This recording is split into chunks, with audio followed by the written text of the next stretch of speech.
All right, welcome everybody to our Lunch and Learn for this June 10th, 2020. Hard to believe it's that time. We've been all home, working from home or remote from this long. So today's Lunch and Learn is related to simplifying the inventory management in your Sage 300 system. So to do that, we're showing a solution that works with Sage 300 to help you automate your warehouse, your shipping, receiving, counting, your delivery of goods and sales and some other features. And I'm happy to welcome Albert Amar he's the founder of SwiftCount, and that's the product we're going to be looking at today. As I said, we're recording this, so everybody will be on mute. You can put your questions in the chat. We'll look at it at the end. We'll go to a Q&A. I don't want to take too much time because Albert's got a fair amount to show. But as I said, any questions we'll just answer at the end. And I'm going to make you presenter right now, Albert. Okay. If you want to introduce yourself and go through this exciting presentation. Okay, so I've taken over the screen. So yeah, I see thank you, Will. That's excellent. That's great. So I guess we should rename it. It's a bring your own lunch and learn. It's not, we've done other lunch and learn where we provide lunch, but I guess unfortunately we couldn't do that today, but we will in the future. So yeah, my name is Albert. I'll correct. I'm one of the co-founders of SwiftCount. I have a great team behind me, so I don't want to take all the credit because they're going to be mad at me. So let me just jump in very quickly, tell you so the first thing I'd like to do a little bit is just tell you who we are. So the company is actually called Barcode Apps. We're the creator of programs called Basis and Prism. I don't know if you've heard of us before, but we've been in the Sage world for over 10 years. We have a lot of Sage customers with our Basis and Prism program. Basically, Basis was a warehouse management system, and Prism is an order entry system more designed for reps on the roads to take orders. So we know Sage 300 very well. We're also a Sage we are a Sage licensed trainer, so we know Sage just for the purpose of being able to understand what we're doing when we work with Sage. And over the years, through our Basis program, we've had a lot of requests for making the technology simpler, more affordable, more modern. So what we decided to do about 3 years ago, we decided to recreate Basis from the ground up. We took everything that we had learned, the good, the bad, and the ugly, and all the requests that we've had over the years for making it more responsive, making it push notifications and things that 10 years ago when we were using Windows mobile device was not really practical. And we basically report everything into an app that we recreated. We even changed the name and everything else. We called it SwiftCount. So what SwiftCount is SwiftCount is a platform that's designed to go through and manage anything that has to do with your inventory movement. So what I mean by that is that anything that has to do with the physicality of the inventory, if you move it from point A to point B, from bin location 1 to bin location B, transfer it from warehouse 1 to warehouse 2, ship a sales order, process a purchase order, production. We have anything that has to do with actual movement of inventory we do. We draw the line when it comes to the financial. We don't do anything financial. So for example, when we do a sales orders, we'll go all the way to pouring the information into Sage so it creates a shipment, and then you do the invoice. And the simple reason why we don't want to do the financial is because there's always additional costs or additional charges when it comes to the financial that would be hard to give to the hand of the picker or the receiver. So we want the office to do that, obviously, because that's an office function. So at a high level, what we do and what I'm going to be demonstrating is we do product management, count management. So we were very strong in inventory counting. That's how the app actually started. It was just going to be a counting app, and eventually it evolved into much more than what it is, obviously. It has obviously sales order shipping, PO receiving, production, and then we have some advanced features that are fairly new. The last two actually have came in the last 4 months based on what's going on in the world, like curbside pickup and in-house delivery. We have the ability to do wave picking, and I'll explain what that is as we go through. It's the ability to do multiple orders, and then we have some features like labels, analytics, and then a whole bunch more. So basically, the platform is actually a threefold platform. The platform works on in Sage 300. Let me just see if I have Sage 300 open here. So within Sage 300, we're SDK based. So The actual portion of Sage, we're using the same backend that we're using for our basis program because that's been working very well for many years. The front end was changed, like the fact that it's now web-based and mobile-based using Android and iOS. But the actual backend, how we integrate with to Sage, is the same as our basis. And we're adding more functionality, but we're adding it in both. And that's why right now we're in a transition period. So we don't know who we are. We have both names there. We still have about 50 customers on basis, and we're slowly switching away to SwiftCount. Eventually, it'll only be SwiftCount, and this is our Prism program as well. So within Sage, the fact that you see it Sage, if you're familiar with the Sage infrastructure, you'll know that the fact that it shows up in Sage is because we built it using the technology that Sage wants us to use, which is called SDK. So there is an SDK-based technology that allows us to do this. And the advantage here is that we can then make it feel and look like what it is in Sage.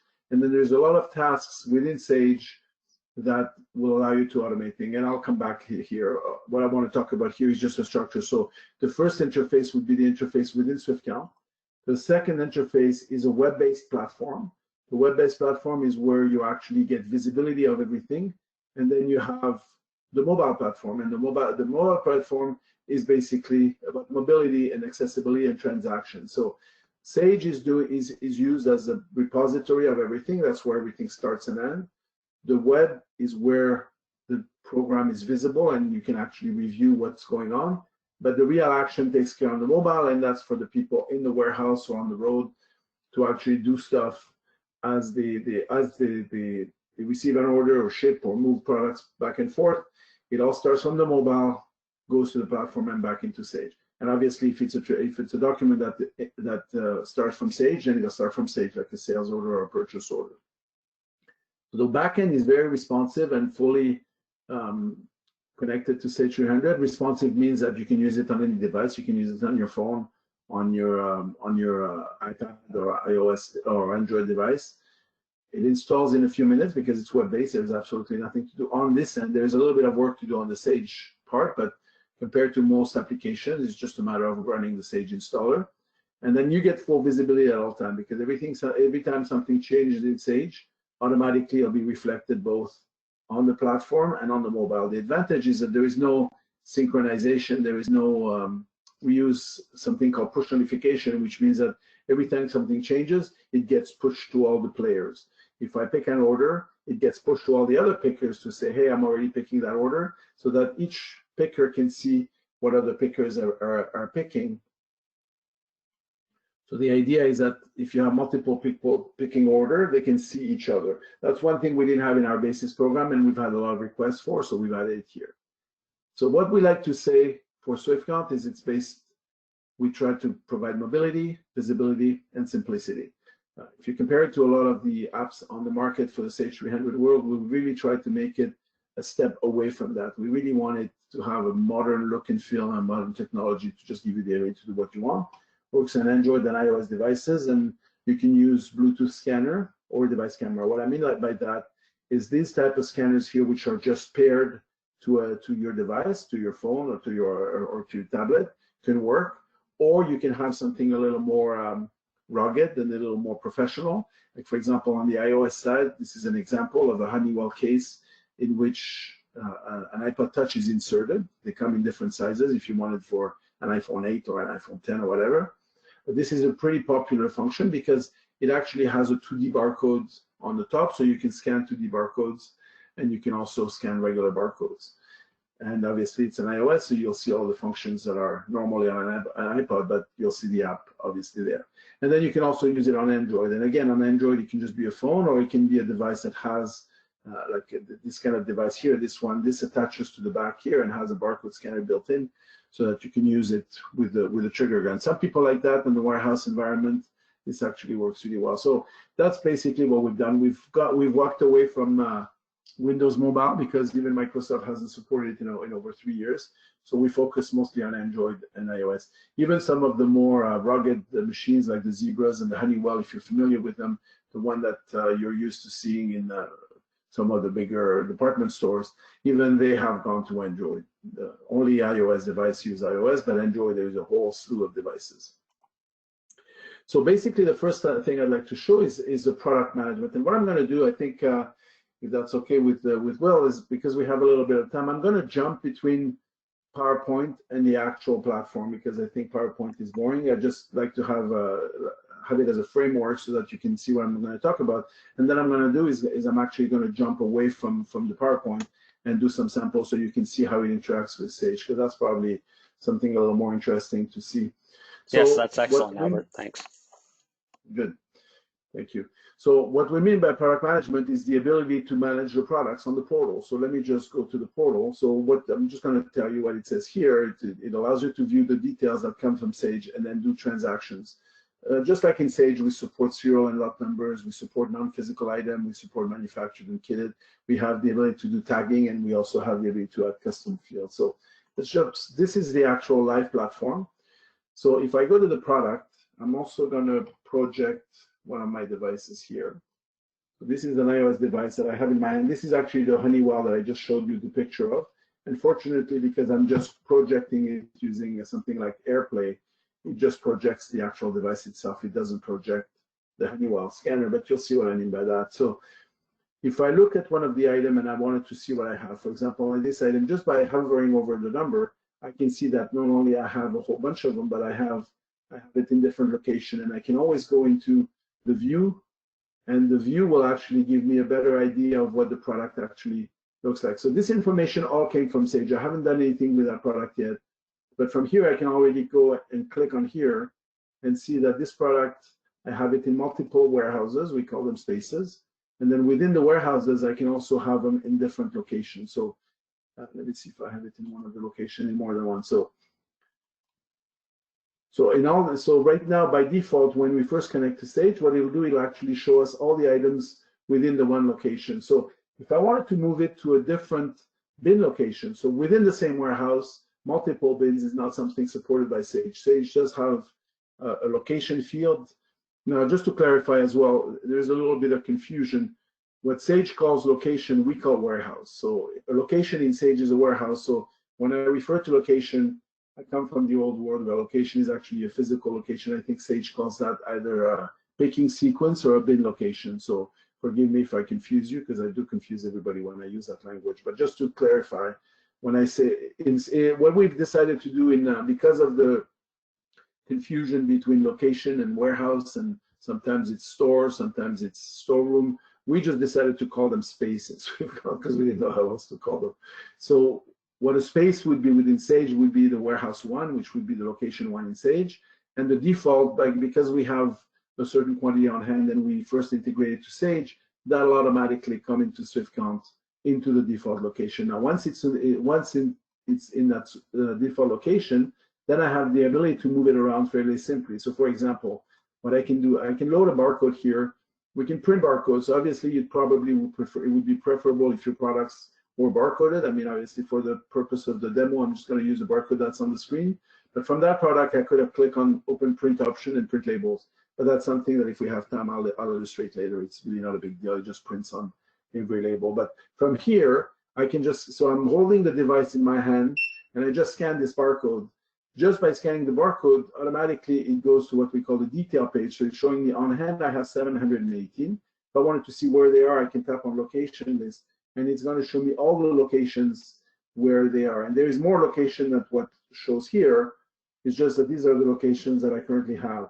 The fact that they're in blue is because it's what we call a primary location. Because I just integrated to Sage and I got the information, obviously I only have one, so it's going to make it the primary by default. But if I wanted to move this item to another bin in my warehouse, what I can do is I can select the option here that says transfer. And what the transfer will allow me to do is one of two things. Number one, I can just move it within the same warehouse. So I'm going to fit from warehouse one, and now I wanted to move it somewhere else. So I could have preloaded in SwiftCount a list of all my shelves, like bin 1, bin 2, bin 3, or shelf A1, 2. Typically, people will go from the aisle number, the shelf number, the level. There's many different ways to do it. And we have a lot of documentation. Now, we've helped a lot of customers lay out their warehouse. So that's something we're happy to have a discussion with if you're in the process of doing that. But let's say I want to move it and I haven't set up the locations. I can just tap on the little plus and I can create a location on the fly here. So in order to create a location, I just need to have a name of the location and a description. Sorry. let's say we have the attic as a location, I don't know, something like that. And then you can pick which warehouse. So obviously I'm going to create it in the same warehouse because I'm moving it within the same warehouse. And when I click on create, it then assumes that this is where I want to move it to, obviously. So it goes from the main warehouse location 1 to a different location. And here I get to enter my quantity. The quantity keyboard is actually something that usually people find a little funny the first time, but once you get used to it, it's very, very powerful and very easy to use. If I wanted to put 6, for example, I would tap 5 and 1. That would be 6. If I had a more complex number, if I had a box of 16 and a box of 72 and so on, I can always tap in the middle, and this will bring a little calculator that will allow me to not only have a full keyboard to enter any quantity that I want, or I can use it as a calculator, a box of 6 plus a box of 12 and 3 boxes of 16, whatever, I can use my calculator. We find that most people will use this because with those 4 numbers, you can do almost anything. You just might have tap a few times. The idea is that I'm holding the phone right now in my left hand while I'm holding the mouse in my right, and I'm able to touch those buttons with one thumb and enter whatever quantity. If I need to do a small adjustment, I have a little scroll bar here that allows you, if you're eyeballing something, you can use a scroll bar, or you can just use it to toggle the quantities up and down. Once you have the count and you've set up what you wanted to transfer, you can either just swipe with your thumb again from left to right, or you can tap on a little checkbox to basically go ahead and process it. So just by doing that, this would have updated that item and moved it. So this will not affect Sage, because in Sage, I had this item already, and I've only moved it from one location to another. So now if I look at my warehouse 1, now I can see I have the same item in 2 locations. I had 234 before, now I have 228 and I have 6, and I can see that I've moved 6 on the attic. So that becomes very useful if I'm in the middle of an order and I want to ship something. I can not only see how many I have, but I can see where it is. I can also, from the mobile, I can see that as well. I can go to location list and then I'll be able to see that now I have it in the attic. Even better than that, if I wanted to make sure that the attic becomes my primary location, so if I want people to, when they pick an order, to pick it from the attic, I can just, with my finger here, tap and hold on the attic. And for that warehouse, it'll give me the option to make that the primary location. So now whenever I scan this item, this is where I'm going to see it first. Will be in the attic as a primary location. So these are just ways for you to, again, it's all about visibility. So this is all happening on the mobile. I mean, the fact that it's on the portal is useful, but it's not really a deal breaker. It doesn't really matter because most people will be using it on the mobile. So that's the kind of stuff we can do from the mobile when I talk about product management. The other thing that we can do, so now just to finish on the transfer, so I don't have to get back to that, is that if I have done a transfer like this, where I go from, let's say, warehouse 2 to warehouse 3, and I put a quantity of 1, let's say. So in this case, this is different. Even though the process was the same, I've actually moved 1 from 2 to 3, but this is actually an inventory transfer. So if I look into Sage, this will show up. If I look in Sage, I will see that I have within my transactions. So just to talk about Sage interface a little bit here, we have something called tasks, and the tasks gets executed automatically, and we can turn on and off what tasks get executed. But if I go into my task log, I'll be able to see that a transfer. So this is what just happened here at 12:21, and I can see that that transfer was executed. And if I look at the log of what was executed, I will see that there is an actual transfer that was created in Sage. So we always respect, obviously, the Sage logic. So in this case here, this transfer was created and posted a minute ago while I was doing it. So I haven't had it to do anything in Sage. This just all happened. All I did was go to my mobile and set up the transfer. So this happened because I've set it up that way. I could have also set it up so the transfer does not get created automatically. So the transfer just gets created but not posted. There's different controls that can be affected, but for the purpose of the demo, I wanted to illustrate that if I'm just transferring items from point A to point B, I can do it without any other interaction, and it actually gets done directly into Sage. So this is actually very powerful to give you a little bit of flexibility. So the type of things that will be automated, and I'll come back to that later on, but sales order, purchase orders, and so on. And if there is an error, obviously, you'll be notified that there is an error. The kind of error would be that the item is on hold or the item is not. So obviously, because we follow the Sage SDK, all the business rules of Sage will be followed. So if we're trying to transfer an item that's on hold, it won't let us do it. If we're trying to ship an item that we don't have quantity and we've got the setup not to allow to overship items, obviously it won't do it. So that's what we can see from the product detail page. The other thing that we can see in SwiftCount is if I go to SwiftCount, I'm able to see all the different units of measure that you support in Sage. We support an unlimited number of units of measure, just like Sage. We also have something called movements. I'm going to talk about that a little bit, because basically what movements are is anything that happens in SwiftCount is a movement. When you receive a purchase order, you'll have a bunch of movements in. When you ship a sales order, you'll have a bunch of movements out. When you do a transfer, what it actually does is actually will create two movements, one in and one out, depending on where it's going. So if it's going from one warehouse to another, it'll show you that here, or if it's just a location, this is the one that I did when I moved that item to the attic. So the fact that you have the ability to see all the movements gives you the ability to regroup the item. In our analytics module, we're able to group the movements by a certain period of time. So if I wanted to see all the flows of transaction of an item between January 1st and January 31st, I can see that. So that allows me to do what we call a picture in time. That basically allows me to say, okay, on January 1st, what did I have in stock? And the way the system does it, it actually looks at what I have today, looks at all the movements, all the plus and all the minus, does the math, and says, well, today you have 150, you have 70 movements in and 75 movements out. So on January 1st, you have 145. So it basically does the math and gives you a snapshot. And the movements are also all timestamped and user stamped, so you can see who moved all the stuff. So it's a very good way to go back and trail back everything that's happened. I mean, obviously in Sage, you'll see the net result, like the transfer that was created and so on, but in SwiftCount, you'll have all the information. And then the type of product that we have is serialized or not serialized. If the item was serialized a lot number, you'd have an additional tab here where you would see all the lot numbers and all the serial numbers, and that would match up with Sage, and the mobile will force you, just like Sage would, you can't do an order without properly assigning the lot or serial number. So that's the kind of stuff that we have. So let me go back to my PowerPoint. So that was a product management. I'll try to go a little faster because I think we're doing okay for time. The next one is location management. So I talked about that a little bit when I showed how I moved from the attic.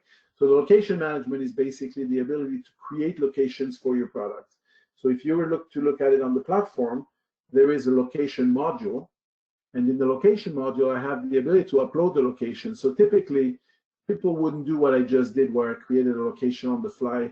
That would be useful to do if you need to, but you can also download a template and upload it back into the platform, so that if you had, let's say, 200 locations, once you map your warehouse and you create labels, you can also create labels with a barcode directly from the label module. So you would create your locations.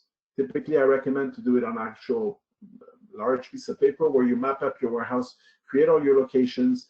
Once you create your location, you can put them in Excel, and then you would be able to upload an Excel here that would populate all your locations. So now they would be in SwiftCount. And that really has nothing to do with Sage 300. You may have some of those locations in Sage 300, but you may not, and you don't really need to, because you also have the visibility from the mobile device to be able to see the locations that exist and the products that are within them. And the total will always be represented in Sage, but the detail will be in SwiftCount.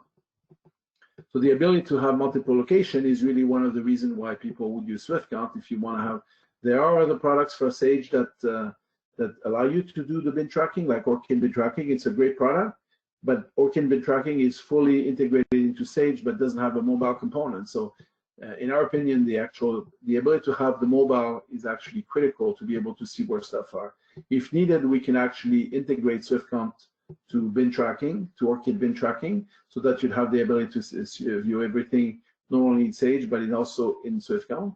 But in most cases, people find that what's in SwiftCount is sufficient. It's usually one or the other. So the ability to have multiple location is very powerful.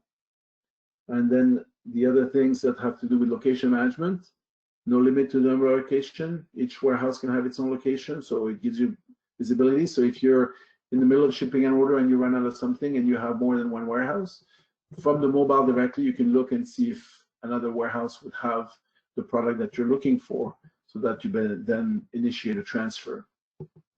And everything, again, is real time. Just like what I showed you when I created a transfer, it updated Sage immediately. Everything is real time. There's no need to synchronize anything. Just do something and it just happens. Again, based on the settings. You can always make it, it's not real time if you wanted to go and review things before you actually processed it.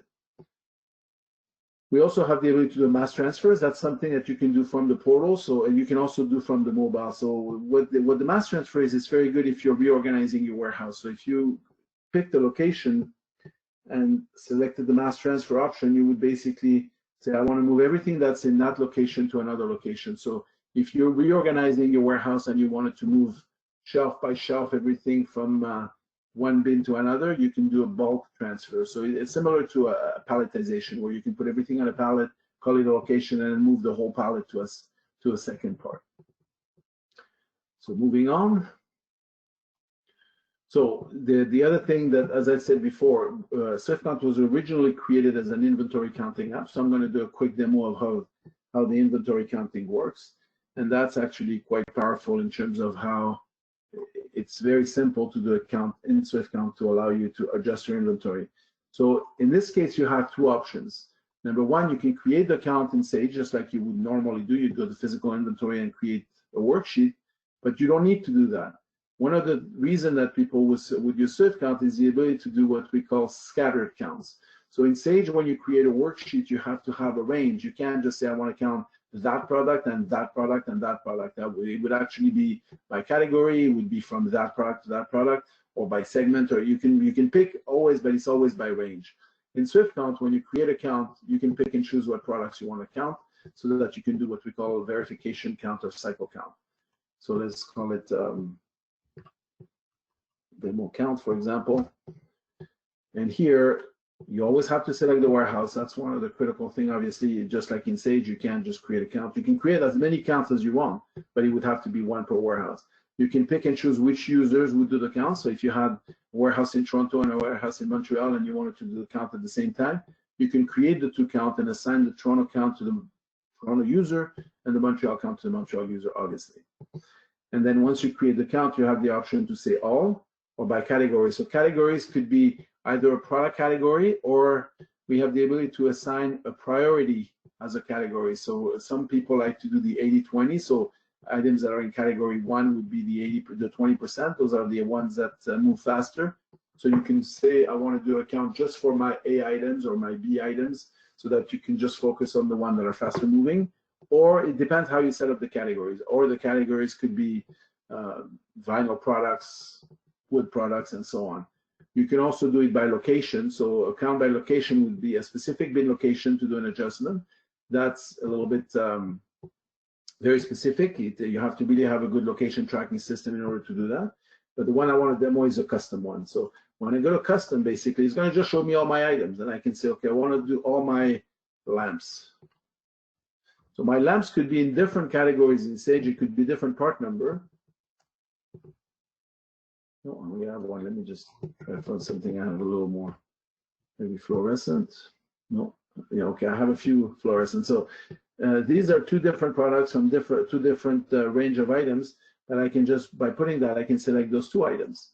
And I can remove my filter. And I said, but I also want to count my calendars. I don't know. So again, this way I have the ability to do two products that are completely unrelated. And I was able to group them together by doing a custom count. So if I wanted somebody to just go and count those 4 items, I've just created a quick count. And then when I click on continue, it gives me the ability to either just create the count, which is a very quick process, or I can say I want that same count to be recurring. In other words, I want to count my calendars and my whatever else I picked. I want to count that every week. So if today is a Thursday or a Wednesday, automatically next week at the same time, the same count will be created. Or I can say every month, automatically at the same time next month it will be created. The ability to create recurring count is very powerful. If you have items that you need to verify on a regular basis, you create a recurring count. So although it's easy to create the count like I just did, the ability to create it recurring would give you the ability to just go ahead and process it, and then it would recreate itself. It would keep the users, it would keep everything exactly the same. So if Paul in the Toronto warehouse has to count all the desk lamps every Monday, you set it up and automatically Paul will get a notification on Monday morning, say, hey, the count has been created, go ahead and do it, type of thing. So let's go ahead and create that count. So now the count is created. The count is actually managed from the portal. So at this point, up to now, this has absolutely nothing to do with Sage. I basically created a count with 4 items. I can see my count on the portal here, and I can have somebody in the warehouse counting it. I have the ability to filter either all the products or the incoming products. So now when I go to my mobile, the count was created automatically on my mobile. What I would do is I would go through and I would start scanning the item. So from here, I have the ability to either open what we call the auto scan. So I can just scan items sequentially. And I don't have a barcode, so I wouldn't do that. But if I did, I would just go ahead and open the what we call the auto scan. And here I can just scan, scan, scan. As I scan, it would update the quantity counted. Or I can just go here and search the item. In terms of scanner, I can always use the Honeywell scanner that I was showing, or we can use a camera from the phone. So in this case, because I'm in the Honeywell scanner, when I click on the little camera, it doesn't give me the ability to see the actual camera from the phone. But if I had a regular phone, I think I have another one here. I'll show you. So this is actually just an iPhone without anything else. So when I go to this one and I go to my account, if I click on the camera, here it actually opens the camera from my phone. So I can use a camera. We've actually made an effort to make sure that the camera works really well on the app, so that you don't necessarily need to have a more powerful scanner, because we have customers anywhere from 1 user to 50 users. So we might have a small warehouse that just wants people to use their own phone or a tablet, and then we have warehouses that are a little more organized where they want to have dedicated barcode enabled device. So once I select an item and I scan it, what it does is it shows me what the item is. It doesn't tell me how many I have, but it allows me to pick the location where I'm counting it to. Because obviously, if I'm going to track my location, I have to tell him where I'm picking it from. If I only have one location and I don't track my location, then that one obviously would default here. Same idea here with the keyboard. I have the same keyboard. The idea behind SwiftCount is to make it simple to learn and to use. So the keyboard will be repetitive, whether I'm in the count or the movements or the transfer, the sales. It's always the same keyboard. The color changes so that when I'm used to it, I know that red is a count, and you can see it from here. Here it's consistent. Green was a movement, purple is the order, and so on. Transfer is gray. So the idea is just to give you the ability to get used to what you're doing just by having something familiar. And then here my quantities would obviously be entered here. So I can see on the back end, so account manager could be looking at the count. It sees that I have 234. It's jumping to the middle. So here, let's say I count 225. As soon as I count it, what it does is it would automatically populate here, and it would show me that I have a discrepancy of 9. So in this case here, I could stop right now and just process that count, or I can keep counting. And from the mobile, I can say, show me everything that I've counted, or show me everything, show me only what I've counted, or show me everything that I have not counted. By the same token, we have something called an audit, and that happens in all our screens as well, where you can just swipe down, and the audit will basically show you what has been counted already. And it's not just what has been counted by you, but what has been counted by anybody. And multiple people are doing a count, I'm able to swipe down and see that what was counted. And because I'm in the item, I'm able to see that this item was counted already. Sorry, I'm in the count, so I'll see everything that was counted. If I'm in the item and I swipe down, I'll see the item itself and see who else has counted it. That's useful if you're doing a count and you're not sure if something's already been counted. You can swipe down and see that, yeah, Paul already counted that item, so I don't have to count it. Typically, you would want to mark it. I mean, there's different counting procedures that you'd want to identify what you're counting and so on with a tag, but this is something that we can have a discussion if you ever use our app and you want some help doing inventory. So once you, as you're counting items, you can count them. Multiple people can be counting at the same time in multiple locations, and everything would be combined together.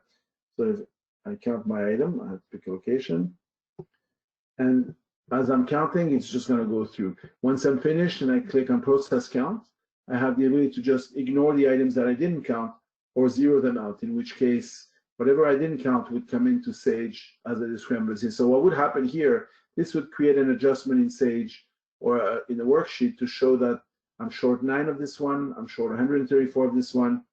If I had selected to set non-scan item to 0, I would be 184 short. And in this one here, it's actually interesting because it actually came in as -1, which means that in my Sage, I don't have the setting turned down to enforce not negative quantity. So in this case, he would actually create a receipt of 1 because I told him I didn't count it and I want it to be 0. He would set it to 1. So this is actually important. And again, that's a little more advanced. Maybe I'm going too much in detail here, but the idea would be really to just show you what you've counted and what happens here. So if I said yes, I'm not going to do it because I don't want to spend too much time on this. But the idea would be that in Sage itself, you would be able to see all the counts. So what this would do is there is a process in Sage where you just say import the counts from SwiftCount, and then within Sage you'd be able to review the counts directly from the basis SwiftCount module here, inventory processing. You've seen the inventory counting, everything that you've counted, what's in Sage and everything else. So this all gets done in Sage. Once you've processed it on the mobile, the rest gets done directly into Sage 300. So moving on, after the inventory counting, PO receiving, same idea. So the way that the PO receiving works is every time you do a PO in Sage, it will automatically, again, it can either be automatic or it can be on a prompt. It would automatically get sent into SwiftCount, and then they would become available through the platform. So when I see the platform, I'd see any PO that's been created since I started using it or since what I have to receive. And then the PO receiving process would be also from the mobile device. So again, this mobile device is on the internet, so it doesn't have to be in the warehouse. It doesn't have to be anywhere. If it was a drop ship, I could have, for example, we have a customer that builds swimming pools. So they purchase the materials from their vendor, have them drop ship at the customer's house. The sales, the technician would actually go in. They have the Swift contact on their phone. They would actually open the order, pick the PO that they're receiving, and scan or enter the items that are actually receiving directly into the customer location. So they create a bin location called the customer location, and from there they're able to pull that location and say this is where I've received it, so that within Sage you see that you received those items at the customer location directly. So there's a lot of things you can do and something we can work with you. There's a lot of options, but the fact that it's completely mobile and web-based doesn't tie you up to a warehouse or to anything. I mean, obviously you can also receive it within the warehouse. So when you receive it, you have the ability to select which location you're receiving it to. You can create a new location, always same idea. And then what you do is you just receive the quantity that you're supposed to receive. And as you're receiving it, you'll see somebody in the office could actually see a progress bar that would show you that the order is actually being received and at what percentage, what rate. So here I needed 125 products in total. I've received 25, so it shows me that 20% has been received. And the beauty of this is outside of Sage. So if I want to know if something is being received, I can look directly on the web portal here, say it's been received. If I wanted to see where it's been received or when it's been received, I can just click on it, and I'll show me all the items that have been received. And I'm able to see here not only what I received, but I can click on view and see when and see if I had serial numbers and so on. So the process is quite easy. And again, because it's the same as the inventory, same kind of feel. If you want to see the detail, you click on view and so on, the percentage moves on.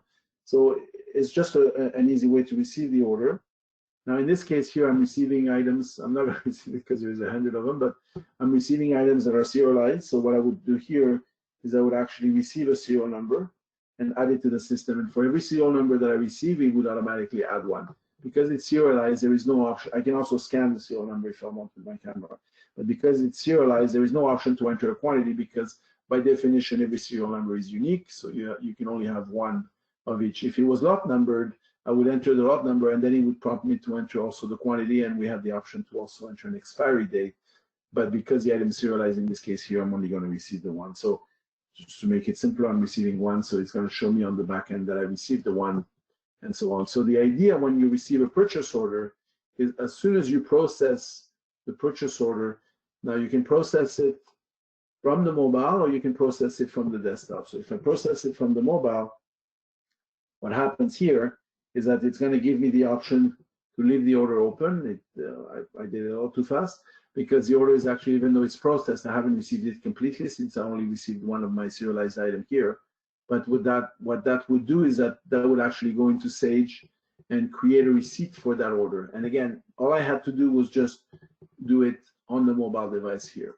And then if I went into Sage, same idea here, I would go into my logs and I would be able to see that this PO was received, and so on. So there you go.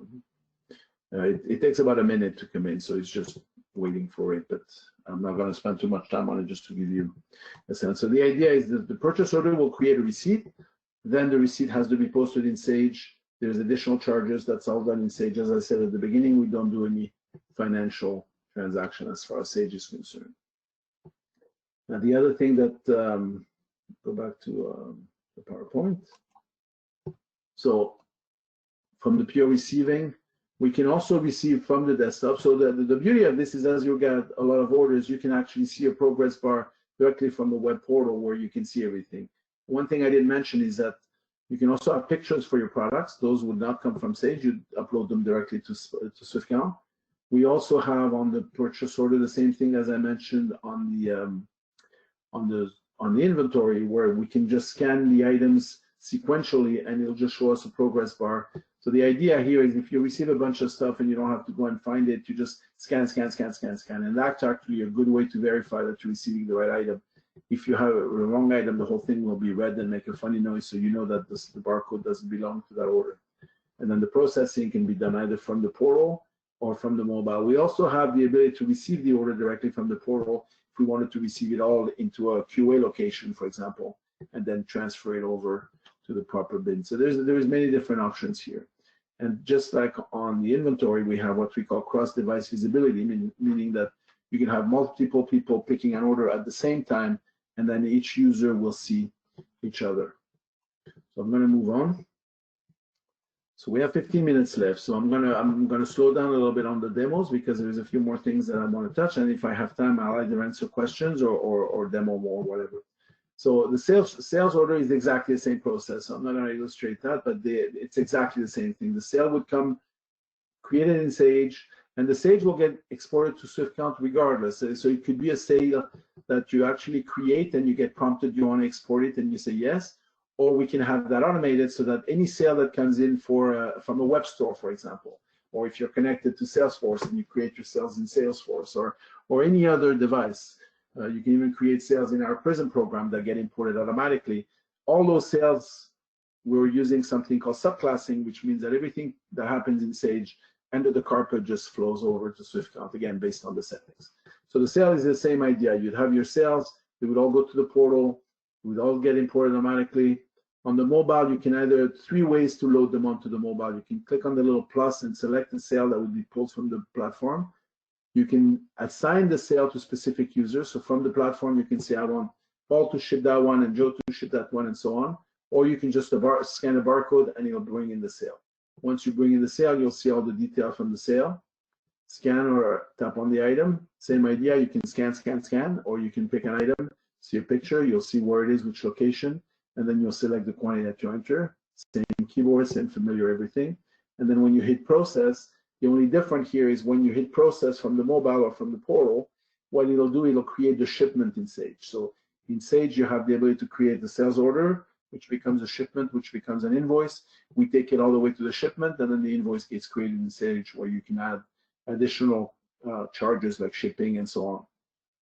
We also support non-physical items. So obviously, for those you don't need inventory. So if you have something called the installation or labor, you can not only put it in the order in Sage and it'll come to the mobile, but you can change the quantity. So if you don't know how long, if you have an item called the labor hour and you're billing by the hour and you've put 2 on the order, but the technician takes 3, he can actually change it directly, and that'll update the order in Sage to show that even though 2 are on the order, 3 were actually consumed, so that you bill accordingly. And just like on the purchase order, we can have lots and serial numbers in. Obviously here, because we're shipping it, the sales or the lots or serial number are going to be going outwards. We have additional functionality on the sale. One of the one that's been really popular lately is something called curbside pickup and in-house delivery. So the curbside pickup is actually how it gives us the ability to create an order on the mobile and go through the process of scanning it. And as you're scanning it, it's actually going to send an email to the customer to show him where we're at. So the way this works is actually, I don't know if I'm going to try to demo that very quickly here. So if I have sales, within the sales, we have the ability to have a filter where you can see your type of sales. So if I just wanted to see my curbside pickup sales, for example, I can see those sales. So what I would need to do from the mobile, I would need to grab the sales. And then once I scan it, I'm able to go into my curbside pickup option, which is a little driver here. And here I'm going to see my curbside pickup or my in-house delivery. When I pick a sale that's a curbside pickup, I can then change the settings on the sales so that as it gets picked, the user can select either from the mobile. So I'm going to just show you here what it looks like here on the, these are all my sales that have been. So once the sale is picked and it's active, it can then enter the curbside pickup process. And every time something happens, there is an email that gets sent to the customer. The customer can click on the email. So that's not what the customer sees. This is what the picker sees.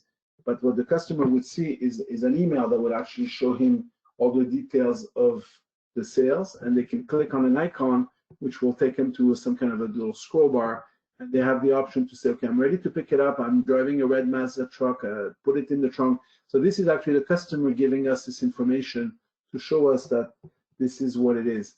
And then the picker would just change the status. So this is one that's already been delivered.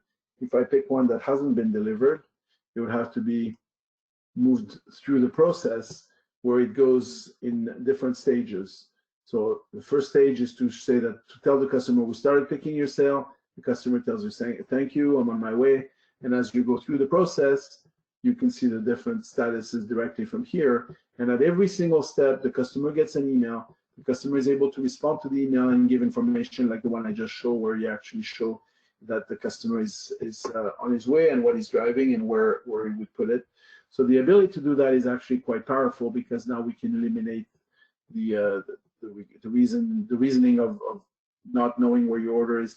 The curbside pickup is a really popular thing right now. I'm sure it's the same in Quebec. In Ontario, they've mandated the stores that reopen to have curbside pickup, but they've just kind of thrown it out there without really giving them the tools. So having something like SwiftCount that allows you to do curbside pickup, it just gives you a way of communicating. I mean, if you go to Canadian Tire right now, they claim they have curbside pickup, but what their definition of curbside pickup is a big board with a phone number, and you sit in your car and you call and call and call until the phone number actually rings, because it's busy for about half an hour. It took me about 40 minutes to get my order when I went, and that's not acceptable, obviously. And then even once you communicate with somebody and you tell them I'm in the parking lot, you have the guys running around with a cart screaming, Albert, Albert, Albert. It's kind of a funny thing. So here, the ability to do that is actually quite powerful. And the other thing that we've done besides the curbside pickup is give you the ability to do an in-house delivery. So the in-house delivery is very similar to the curbside pickup, except that the steps are slightly different. We're telling the customer we're going.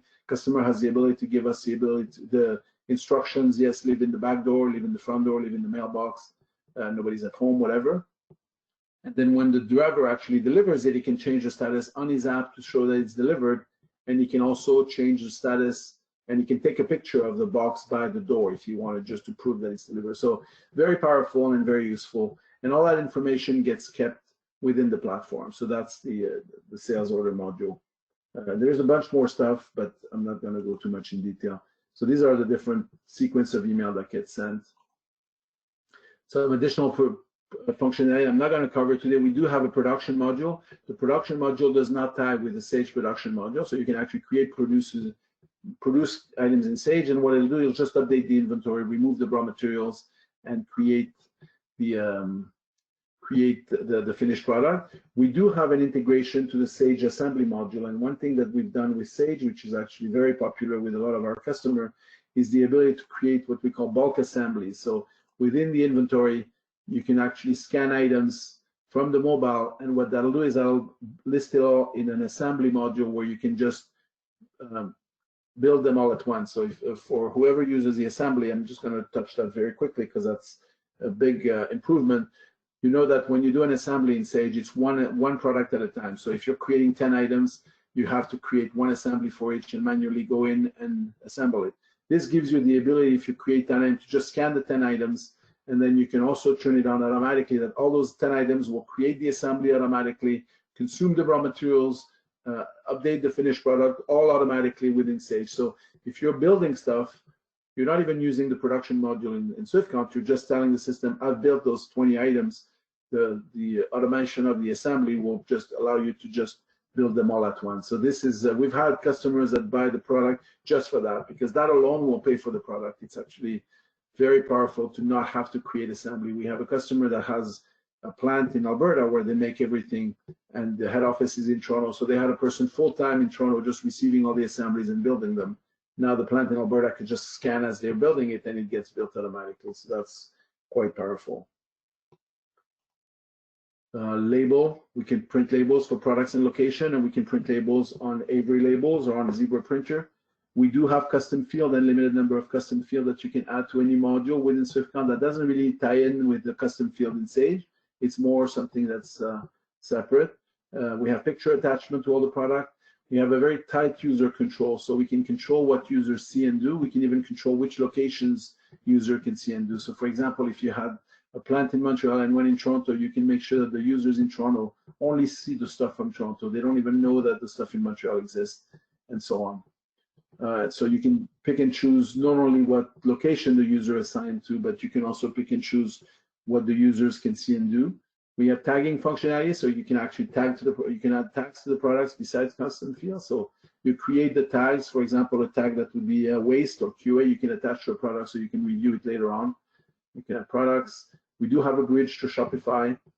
There's a bunch of stuff that I won't have time to get into today because we have 5 minutes left, but just know that it's there. And then what we do is everything that you do, we actually have analytics. Oh, sorry, there's one thing that I wanted to demonstrate as well quickly when going back to sales that I forgot to mention. We have something called a sales wave. Basically, what a sales wave is, it gives you the ability to create a bunch of sales and create them as one sale. So what that does is that you can select a warehouse, and if you wanted to ship a bunch of sales at the same time, so I have some sales here that if I wanted the user to say, okay, I want you to go and ship this sale, this sale, this sale, or I can say select all or pick and choose. You can also filter. I just want to share the sales that are going to Calgary, for example, if you have a truck going and so on. The ability to group sales is actually something that we've had many, many requests. And then within the sales, you can create multiple sales wave picks. So if I had something, for example, I wanted somebody to just pick all the items that are in the same area. So let's say those 3 or 4 items are in the same area. I can pick and choose which items are going to be assigned to that sales wave. And when I say create, what that does is that will actually create an order that my users will be able to see.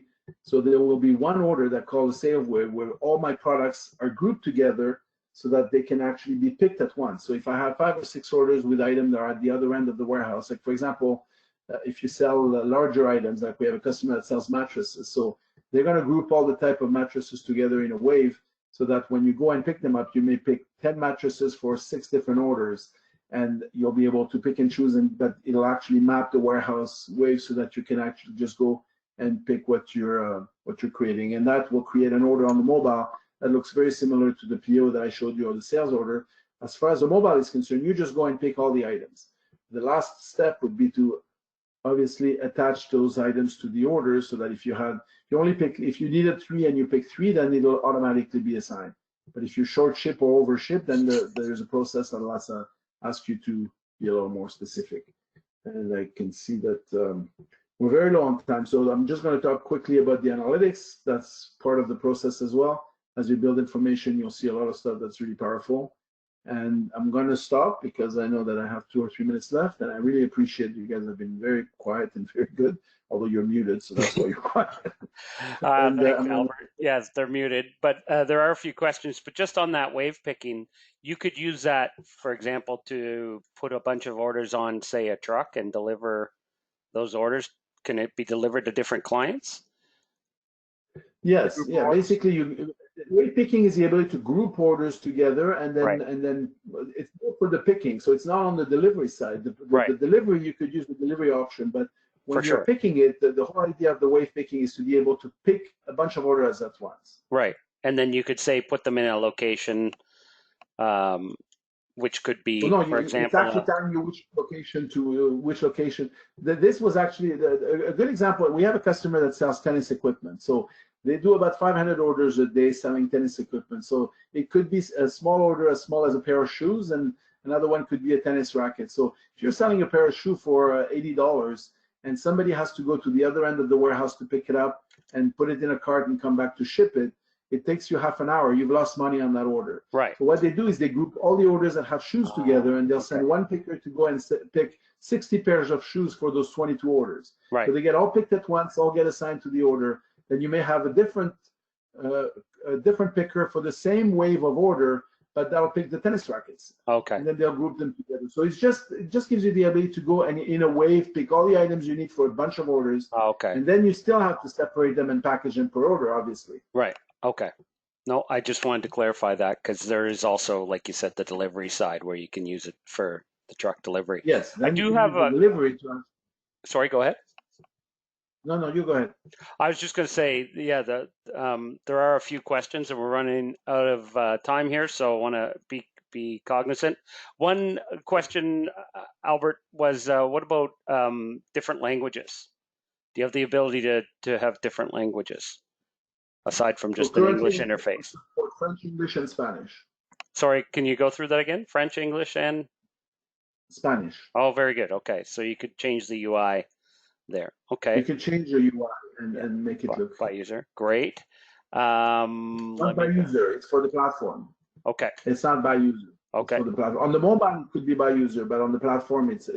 Oh, I see. Okay. Yeah. Well, that answers both questions, I guess. So different users, if they were comfortable with a different language on the mobile, could have their own language set on the mobile. That's great. Yeah, because the interface is unique on the mobile to that device. Okay. Good. Platform or the web. Okay. You mentioned the scanning. Got asked like what kind of, you mentioned, I think 2D scan, like I guess dot matrix or QR, data matrix or QR codes. Are there other types of barcodes you scan? Like there's, I don't know, GS1 and that sort of thing? Okay, good.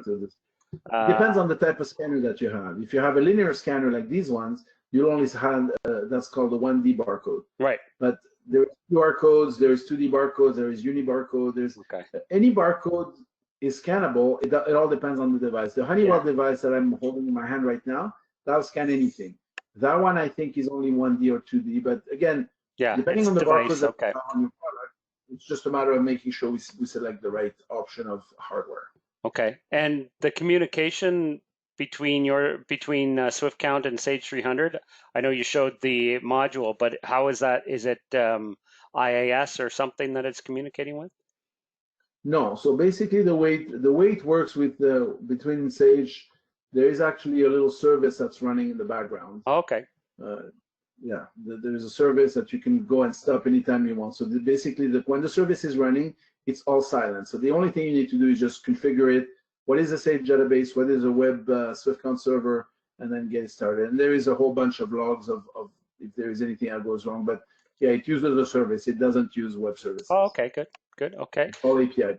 And I think you mentioned this one, you can hide the cost from the end users, say on the mobile, so if you don't want pickers to see cost or price and that sort of thing. Yes.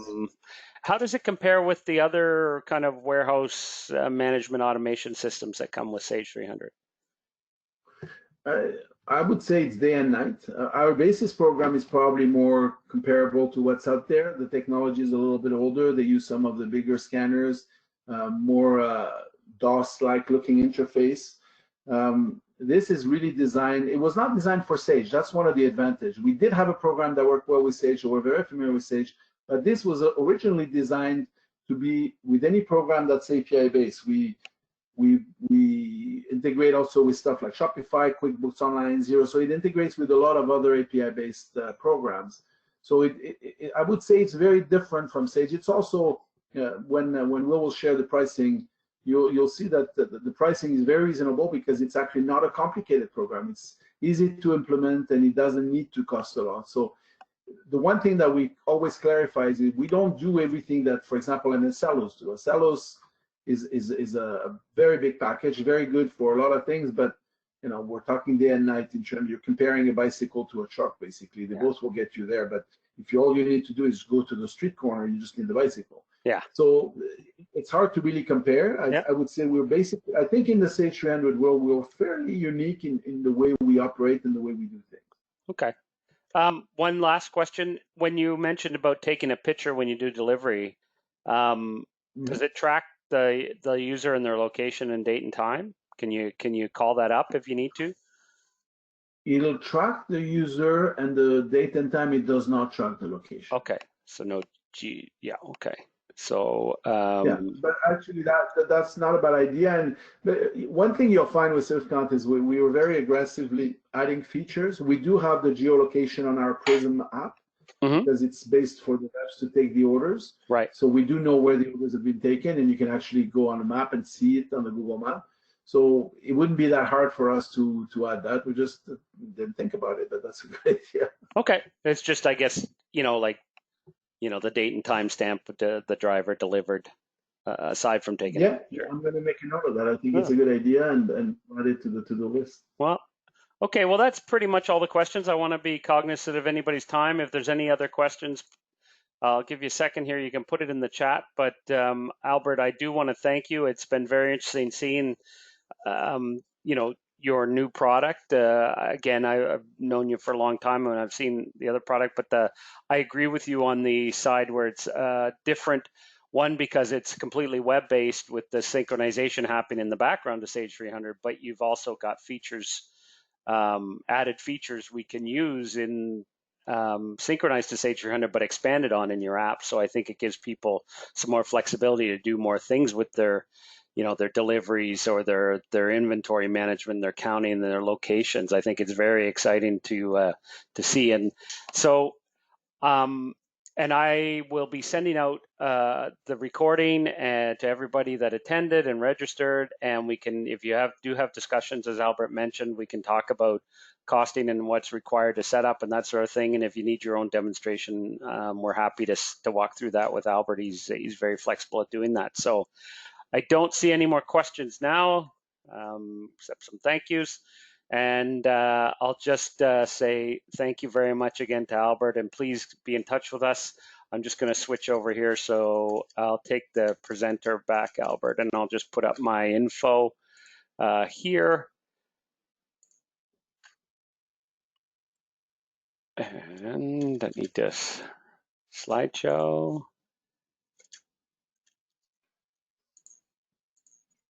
There we go. And as I said, if you need to get in touch with us, you can contact Michel Semur or Mike at da.ca or myself, Will at daa.ca. You can call our office number.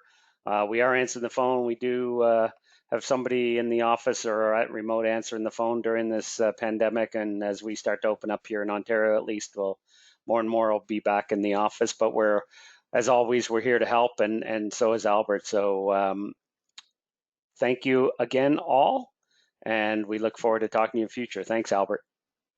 Thank you, Will. Thank you for inviting me, and thanks for everybody for participating. Okay. Have a great day, everybody. Bye-bye.